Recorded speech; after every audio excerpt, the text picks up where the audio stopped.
Thanks for joining today. Welcome everybody to Sentinel One. I'm Grant Marshall. I'm the VP of Product Marketing as well as Analyst Relations here at Sentinel One. And we really appreciate everybody's participation today. This is not a, let's say, techie or technical webinar, but it's technical in the, with regard to, hang on, I'm getting a no audio. Can everybody hear me? I can hear you. Okay, fantastic. Just making sure. This is technical from the standpoint of business operations and doing cost benefit analysis for technical investments. So we wanted to share with you some of our thoughts here at Sentinel One, as well as the thoughts of our cybersecurity advisor, Mark Harris, and his thoughts as to how to look at building a business case for either doing new investments in cybersecurity or improving what you have. And overall, what you'll take away here today, hopefully, is that there are definitely things that you can do and ways you can articulate how cybersecurity value can be measured and how it can aid business continuity, how it can help the productivity and job satisfaction of those of us who are working the front lines of security to keep everything secure within our organizations, rethinking risk management across a lot of different attack surface types, and really to hopefully improve the overall operational efficiency of how you are running your security practices within the various organizations that you all work. So with that, that's kind of the intro here. I want to introduce Mark Harris, who is with us as an advisor at Sentinel One. So Mark, please let us know who you are. Yeah, so as Grant said, thanks for joining. My name is Mark Harris. I'm an advisor for Sentinel One, long history in cybersecurity, 26 plus years, including 3 years at Gartner, where I was a senior director covering endpoint and EDR, as well as a number of other topics. So really the basis and the source of this sort of content is based on the conversations I used to have at Gartner advising clients, and where they're always looking for, what should I invest in, or what should I buy? What's the best? And it was never a straight answer. It is about what's the benefit as well as the cost. So with that, let me jump straight in. The background of this really is, with all the turmoil that's going on in the world, budgets are under pressure, but the threats keep coming. As you can tell from my accent, I'm based in the UK, and if there's anywhere in the world that has turmoil outside of conflict zones, then the UK is one of them.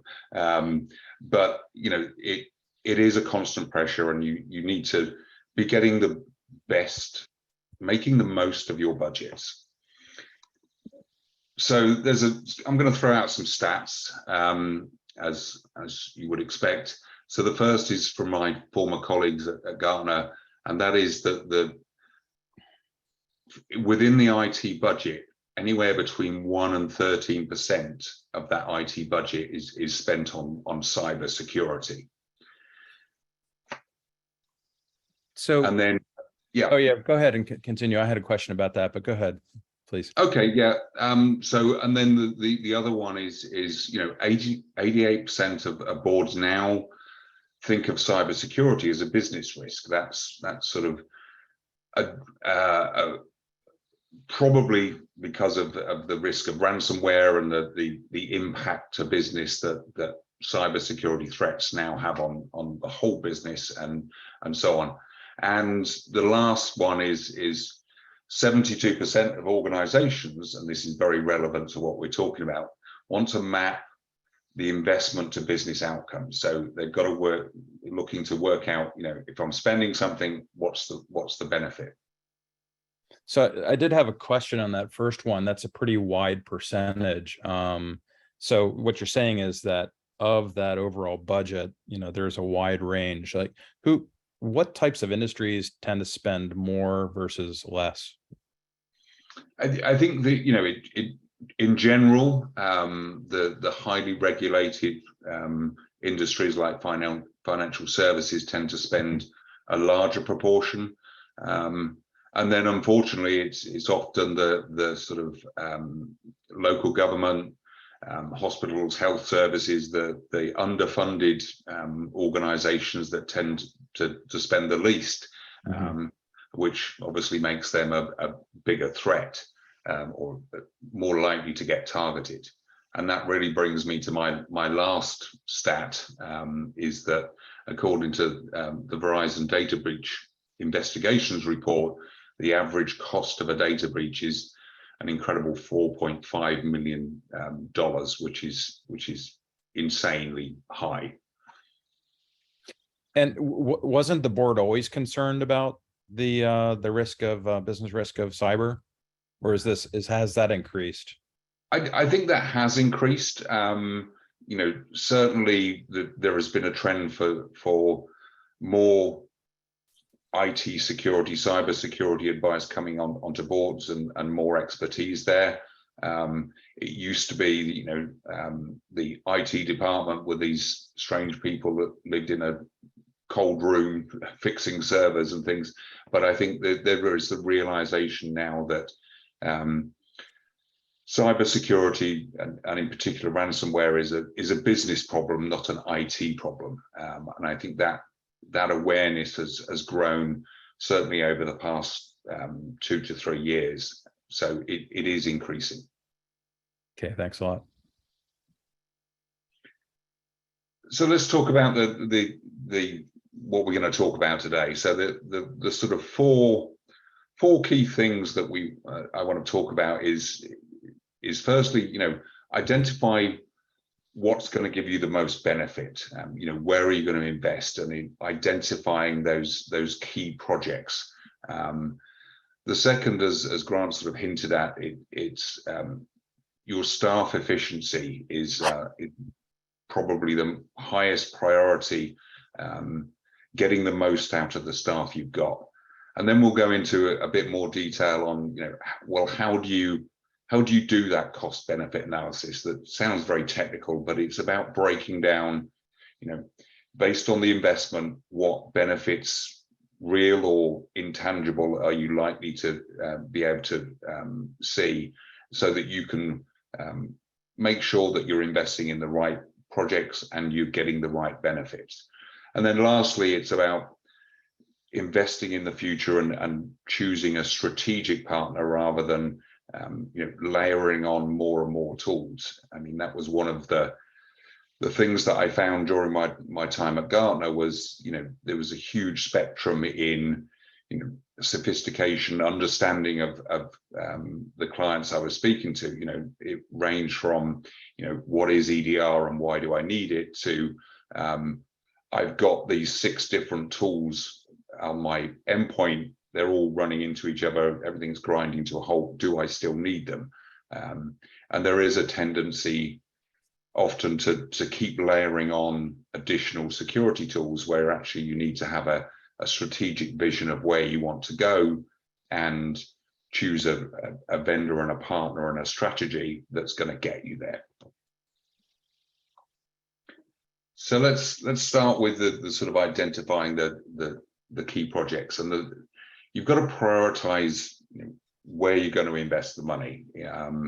As I say, budgets are under pressure, even though IT security budgets are the least likely to get cut. You do need to focus on where you're going to get that maximum benefit. So the questions to ask yourself and to understand is, where are you now? What are the tools that you've got available? And where do you want to be? And what are the steps you need to get there? Now, that sounds very straightforward, but if you're back in the dark ages and you've only got a traditional AV product relying on signatures, you may want to get to a full XDR with a 24/7 security operations center, but you're not going to do it in this next fiscal year. So you've got to look at the steps of how to get there, adding EDR and other functionality. In reality, many people already have an EDR solution, but it's how do you grow that? How do you expand that out to cloud services and build out the next steps and that more rounded cybersecurity? So examine where you are now, where do you want to be, and what are the sequence of steps that you can take to get there. So there were a couple questions that were up on the screen here. One was from Andy Gill, and he actually it's an interesting question. It's related to that statistic that we had where, a certain percent of your budget is related to cyber. Do you have any comments on what you've seen in the past as to how, like, what responsibilities of the IT budget are classified as security? Like, how is there a way that people are separating what is considered a security spend versus not? It tends to be, focusing on the licensing cost, and depending on the organization, if you have specific security staff. So it's a great question, and there's not a great answer, because that stat comes from a survey that Gartner would run. So it would depend on the what the respondent regarded as their IT security budget. But in general, certainly includes licensing costs of security software, and if you have specific people in IT security, then that would include it. So, if you've got a security operations team, that would be included in that budget. If you're an organization that has, 2 or 3 people that are more generalists, they wouldn't necessarily. So it's not a straight answer, but it's the best one I've got. Yeah, and I would say that the trends in talking to customers for myself is that there's a larger percentage of that budget related to security spend. So that my follow-up question, and then we can go on to the next topic, is do you have any recommendations of how organizations go about prioritizing some of these security related projects? I would say I think it's looking at what have you got at the moment, and we'll talk later about calculating the benefits, but the most people know where they want to end up. They want to increase the overall security, and they reduce the risk and the probability. But as I say, if you've got just a very basic security posture at the moment, building out from the basic hygienes of admin rights and all of the MFA, but as soon as you start getting into the protection capabilities, then you need to start building out that roadmap from endpoint protection to EDR to XDR, and having the skills and the staff to manage that and be far more proactive. So again, it's a journey, and it depends where you are on that journey, and identifying the best next steps, and that's really what we're hoping to explain here. Great, well, thank you. The one thing, as it sort of comes down to the question you had earlier about IT security spend.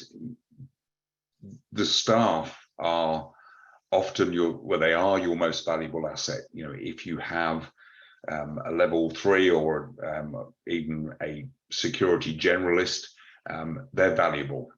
There's an incredible stat from the ICS that says there is 2.72 million unfilled security roles within IT. So there is a huge skill shortage. These people are very difficult to hire, and it's incredibly important that you actually keep them. And often, the cost of staff can outweigh the license cost of the software. So don't forget that your budget does include staff, and they are your most valuable asset. So you've got to find the best ways of keeping them, and if you are able to hire them, making sure that you get the most out of those people that you do hire. And that is all about, improving the efficiency. As I say, if you've got a level 3 security analyst, you don't want them spending all of their day playing whack-a-mole, suppressing alerts and having no time to investigate them. So you need to provide them the tools that can automate a lot of the responses, and give them the opportunity to do what they're best at, whether it be threat hunting, improving overall security, reducing the probability and the risk, and give them those tools to make them more efficient. And I think that's certainly where, if you're looking to from a, you've got an EDR tool and you want to move to the next level, that efficiency and that automated response is a critical selection criteria when you're looking at what to replace it with, because improving the efficiency can give you huge savings. And I've got some calculations later, or if you can reduce the time it takes somebody to investigate and remediate a response by 90%, and it would normally take 4 hours, then you're saving a lot of money. Not necessarily to get rid of staff, that would be a crazy idea given the shortage, but it's about retaining the staff and getting the most out of the staff that you've got. So improving their efficiency, giving them the tools, means they'll stay put, because it's a very competitive market. Yeah, and I agree with that. And also, there's a lot to be said for job satisfaction in general. So do you have any anecdotes about, ways that any size business, for example, we have Tim was asking a question about companies that have 10 to 15 people, but that, certainly have this issue. But then it's not limited to very small companies. It can be organizations with 10,000 to 15,000 people. Are there ways that you're seeing organizations grapple with, the skills shortage and just the availability of personnel issues in general? Like, have you seen a trend develop in the last, let's say, 2 to 3 years, and how we are dealing with those real issues of keeping on top of security, not burning people out, while at the same time just providing a job satisfaction environment for those folks? Yeah, and one of the, talk about anecdotes, one of the things that I used to say very regularly when I was taking inquiries at Gartner was, do you have a security team, or am I talking to it? And often it was a very small team, and that wasn't because it was a small organization. As you say, it could have 10,000 employees, but there's 2 or 3 in the security team, and providing that security expertise, and more importantly, providing it 24/7, is a huge challenge, and it's very expensive, even if you can hire the people. So, one of the key trends is people moving to a managed EDR solution, an MDR solution, either directly from vendors like SentinelOne or through their partners. So the trend to moving to a managed service is critical to the success. If by going with a managed service, you have 24/7 coverage, you have expertise on tap all of the time to be monitoring your organization, which leaves your hard-pressed security team, firstly, they can work 8 hours a day rather than trying to do 24 hours a day, but they can focus on improving that overall security posture and reducing risk, and the managed service provides that overall security. Great. And I guess the last thing before we move on to the next topic is that, it also should be said that, though there is a trend towards organizations of many sizes, of lots of sizes, thinking about supplementing operations with a managed detection and response service. There's certainly lots of organizations that don't do that. So, looking for the platforms that can accommodate both is probably Yeah, I mean, that the sort of MDR services are the big trend, but increasingly, bringing together, integrating multiple tools and improving the efficiency and effectiveness of a larger team is critical. So, traditional SIM solutions were a lot of the time just simply collecting logs and not necessarily providing the tools and the capabilities to detect and respond to threats. And I think that's where a lot of the focus on extended detection and response is coming from. It's making the team more efficient by bringing together alerts and signals from multiple security products into a single console and as a single management interface to improve their efficiency. That's really the driver behind XDR, whether that be managed in-house or managed through a managed service as well. Great, thank you very much. Appreciate that. So once you've identified the projects, you've taken into account the staff, and you want to focus on improving their efficiency, that's when you have to start doing this cost benefit analysis. And the way to do it is look at each of the projects and work out what potential savings and benefits can be addressed. And it's not necessarily just saving money. It's about reducing the risk, reducing the probability that you will become a victim of, say, a ransomware attack, or how many times do you have to respond to an incident, how long does it take, and how can you make the existing staff more productive. And it's really about focusing on the efficiency.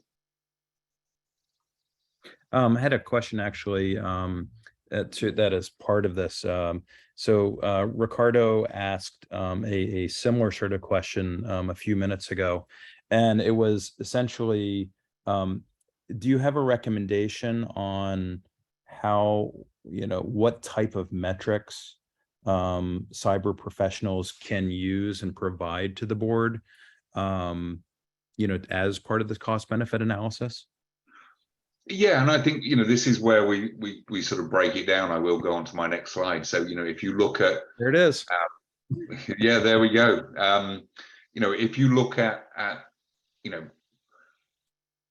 improving the prevention, so stopping threats before they actually impact your organization by choosing a tool that improves the prevention capabilities, then you can look at the number of incidents you currently have. So say you have 100 incidents per year where you have to go and remediate a threat that's active.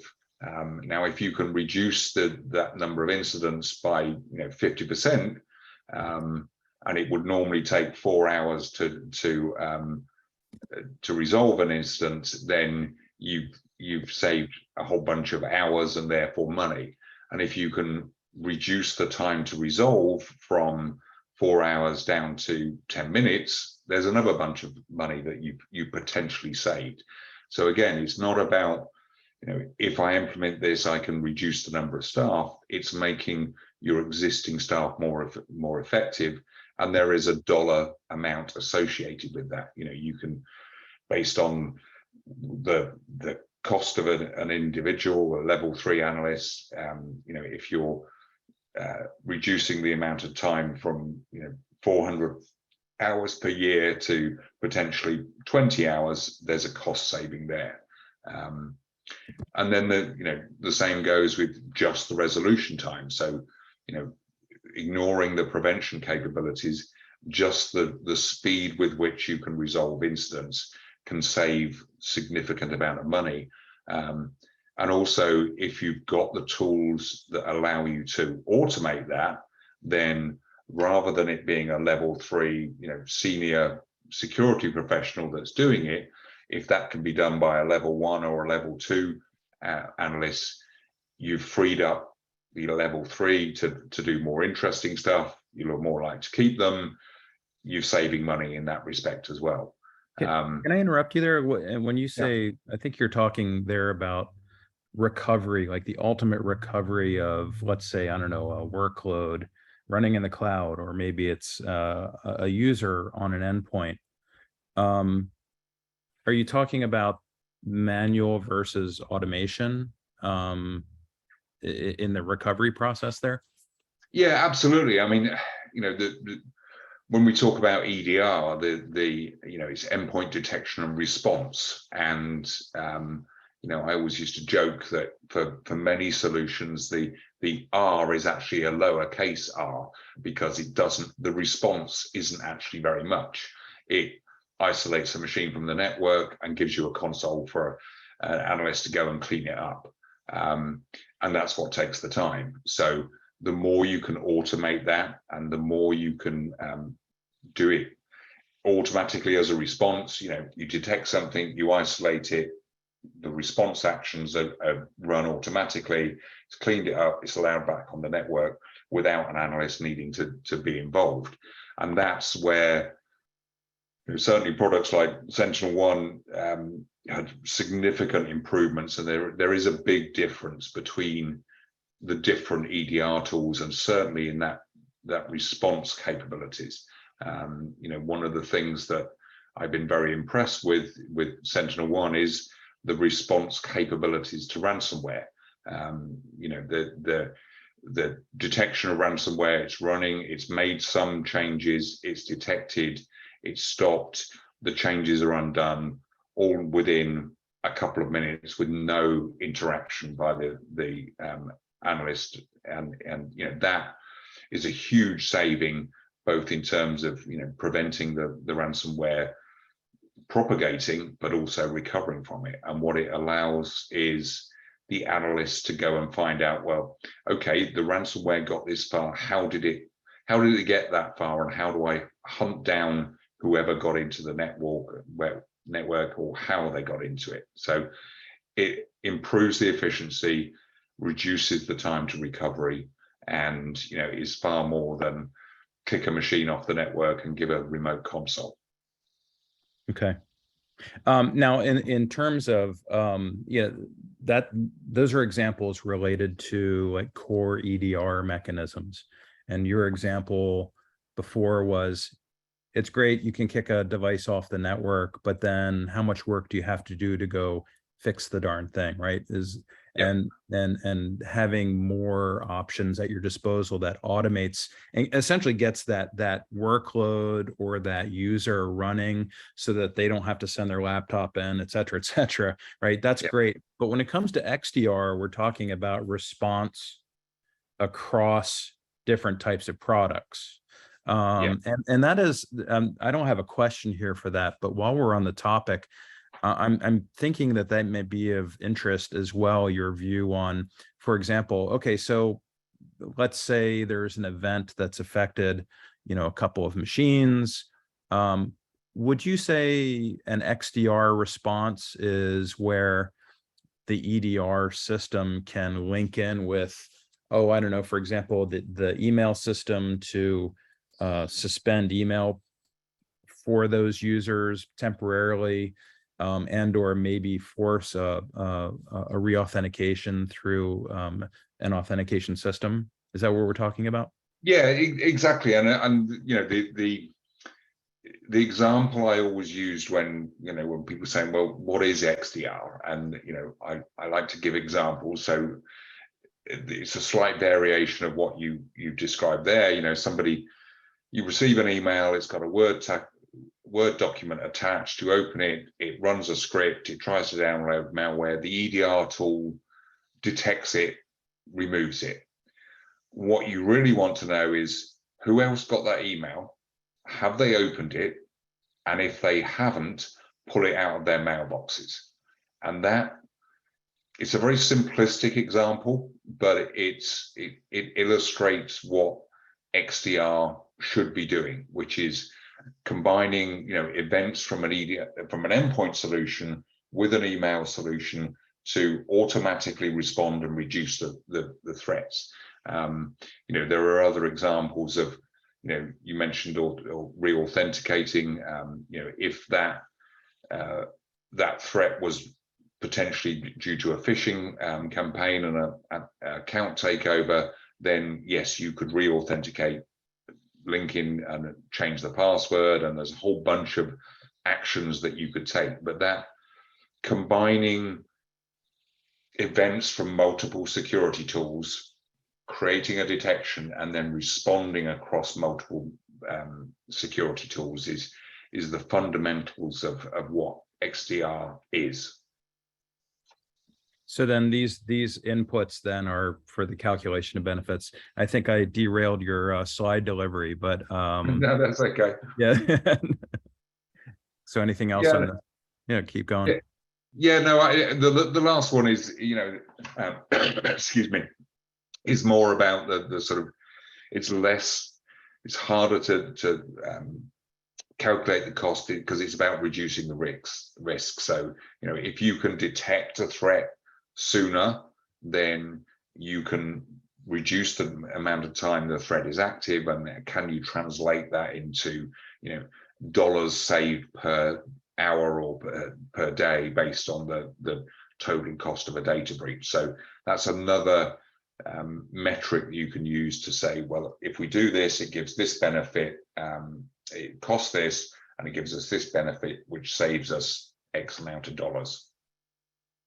Okay, so Thomas asked a question, which was, these are excellent metrics, but are there metrics you recommend that you show the board about risk and value? So I think what Thomas is asking is, are these look like inputs, but in a board discussion, how does that translate into the higher level discussion?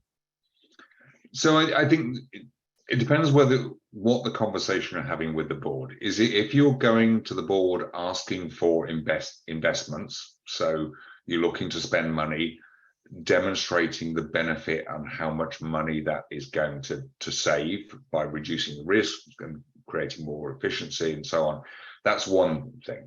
If you're looking at ongoing board level conversations to say you've made this investment and we're now seeing these benefits, then metrics like how many incidents you've had, how long it takes to resolve those incidents are the metrics that you should be keeping, and where possible presenting it to the board. Board presentations are a challenge. You need to keep it brief and not get too techy. They'll immediately switch off and think you should go back in your cold room again.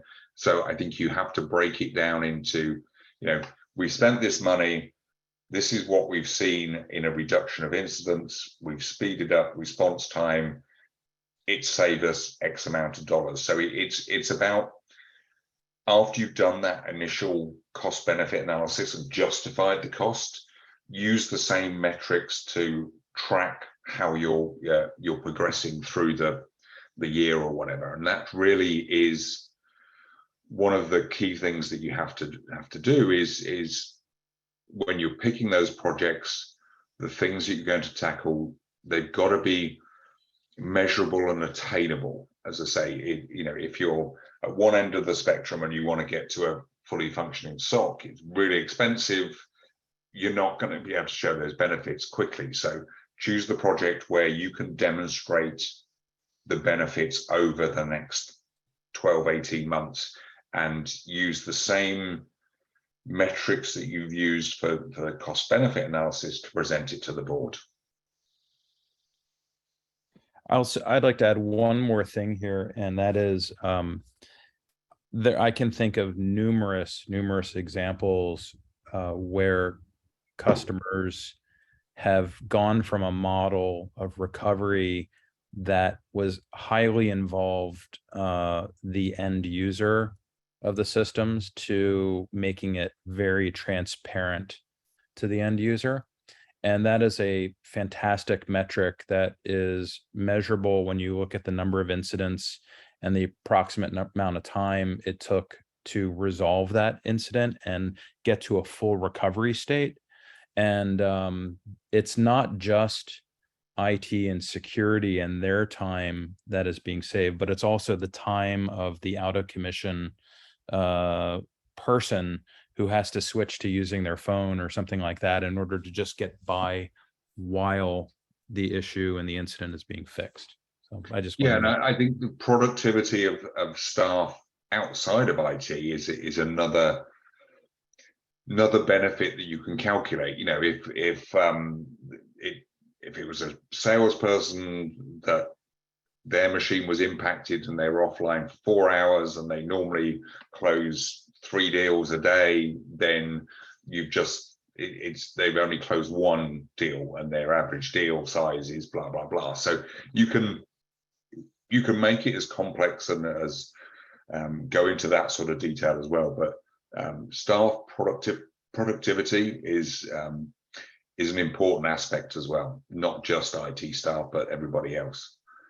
And if those staff happen to be on your board, you'll certainly know about it if it takes a long time to recover. Great. Thank you. And then the last thing, and this sort of goes back to my point about the temptation to keep layering on tools. If you've got that end goal, that end state that you want to get to, and you're building out that journey, you've got to build that strategy on a strong foundation.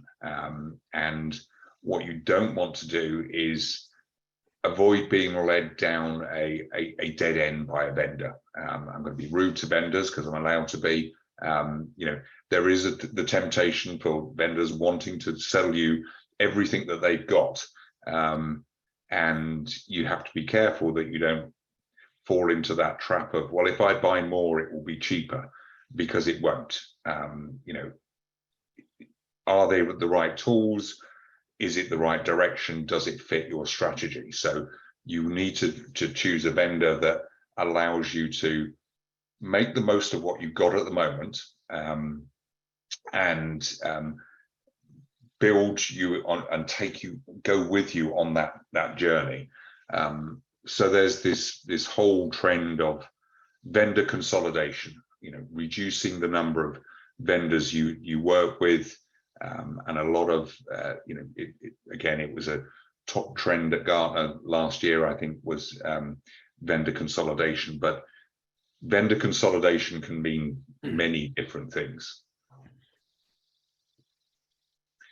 So, you know, the choosing a vendor, again, like SentinelOne, where they've got an open XDR strategy, allows you to integrate and ingest and work with your existing tool set. You can see the benefits far sooner than going down a route of a vendor that wants to sell you every single product in their suite. And when they all work together, when you buy them all, they all supposed to be working closely together, and it's much simpler. But if you go down that route, firstly, it's going to take you at least 12-18 months to migrate to those tools. And while you're migrating to them, you're paying for the existing tools already. So you're paying twice. You know, if you, I'll pick on email because it's easier. So if you're trying, the vendor's trying to sell you an email security tool that fits with their EDR tool, but you've got an existing email tool, it may well take you 12-18 months to migrate it, or you've got 12, 18 months left on your license. So you're paying twice and you're not getting the benefit until you do that migration. So it's far better to use this sort of open platform, integrate the tools you've got, and then pick the best tool for what you for your organization. So is that what you're saying, I think, is just tread carefully on the monolithic platform approach, I guess. Yeah. Yeah. Yeah. I mean, the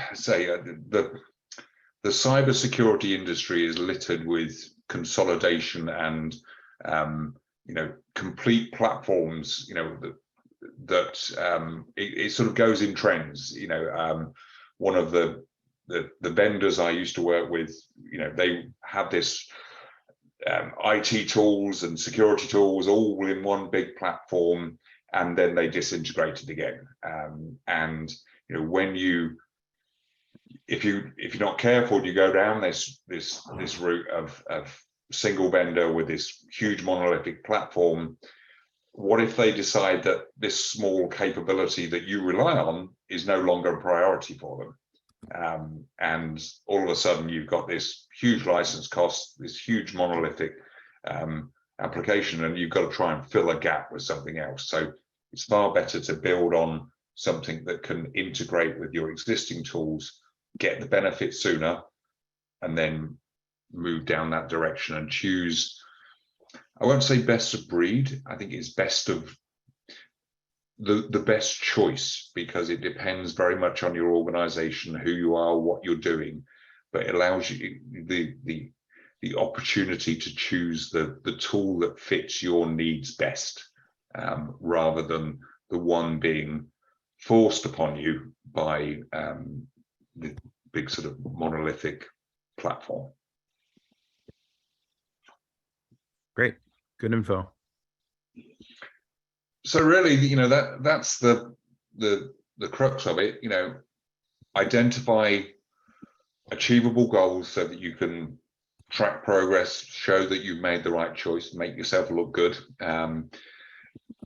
Staff are the most valuable asset, so make sure that you can keep them and you make the most of them, and then calculate those benefits of what the investments are and continue to track them, both the sort of real terms and those intangible costs of, look, we've not been hit by ransomware, therefore we've saved this amount of money. And then finally, choosing the right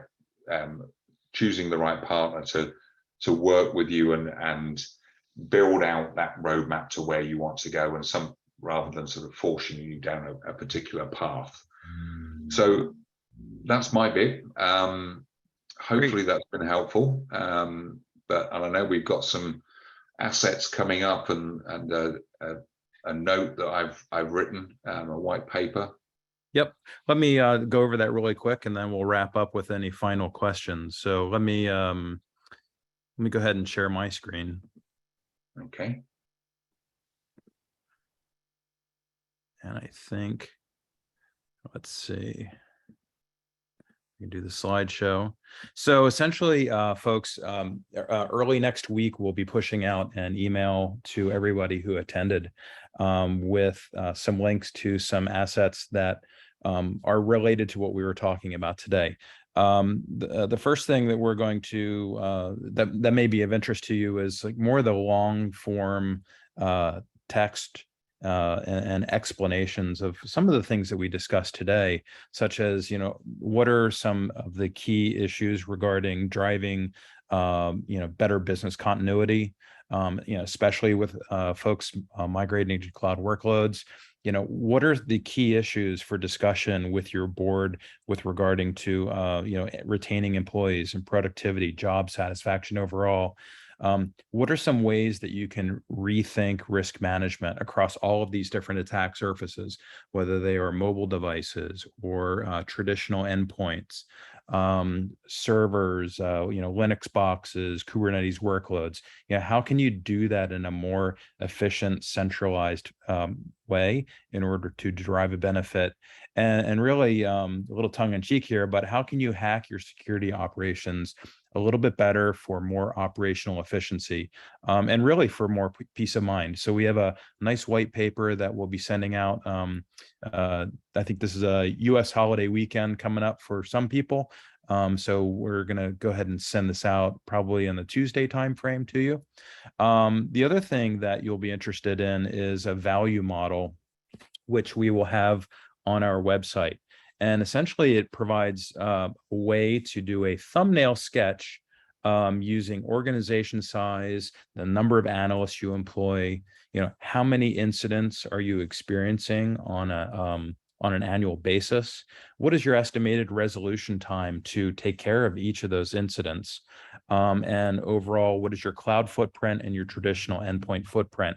And essentially what that does is it mirrors a lot of what you read in the white paper as to, some of the estimated benefits you may derive, and specifically, how do we derive those calculations? Certainly, there's no way to do one calculator that does, that is a one size fits all for everybody. But we're very transparent in how the calculations are made, so that you can use that for your own purposes. And if you go to make the time, I should say, to do that analysis, what you can do is you can click a button and get a quick export of that data and all of the information, so that you can use it as a building block for when you are talking to your management and your board. And we're hoping that it's helpful for you. And again, we're not, we're limiting the product speak as part of all this, and trying to essentially provide this as a basis for you as you build your business cases. So we really do appreciate everybody's attention. Mark, did you have any final thoughts? We had a couple questions for those who want to hang around, but did you have any final thoughts?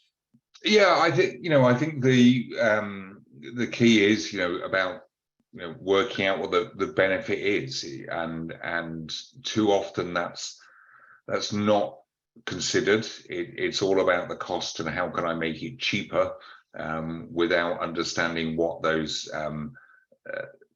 benefits are, and differentiating between solutions based on the real world examples of how much efficiency you can make. And as you said, one of the key things about the calculator that we're putting together is it is very transparent, so you can change the numbers. You can make it fit what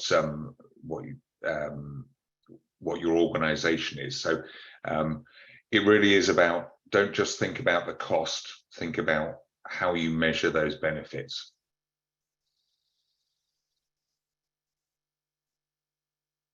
You're muted, Grant. Sorry about that. I performed well until the end. So there were just a couple questions, and then we'll wrap up. But just in terms of talent, do you have any advice for different ways to retain talent that you have seen as a Gartner analyst? Like, what are the things that make people happiest in their job, essentially? Yeah, besides pay. Yeah, well, it's was it Maslow's hierarchy of needs? If the pay's right, then it is about job satisfaction, and also about development and providing the tools and the education to learn more and expand their and grow as an individual. So whether that be training materials and learning materials on the tools being used, but also threat intelligence, understanding the threat landscape, understanding how the attackers have evolved, and making the job more interesting with that sort of thing, rather than sort of whack-a-mole. You muted again, Grant. It failed twice. Done it twice. And that's essentially what the core of the question was: staff development and that type of thing. Yeah. Well, I think that is it. I really appreciate your time. We appreciate you being an advisor for us, and the experience that you've had, the real experience in the industry, followed on by multiple years at Gartner, I think gives you a great perspective for us. I hope everyone has enjoyed this. Again, we've really tried to keep it, off of the technology and really more towards the solving of the business problem and articulating the business problem. So next week, please look for those resources. We're here to help and talk through any of your concerns or requests. And with that, Mark, anything else before we wrap it? No, I don't think so. I enjoy your long weekend. All right. Thanks, everyone. Appreciate it. And stay safe out there. Thanks. Thank you.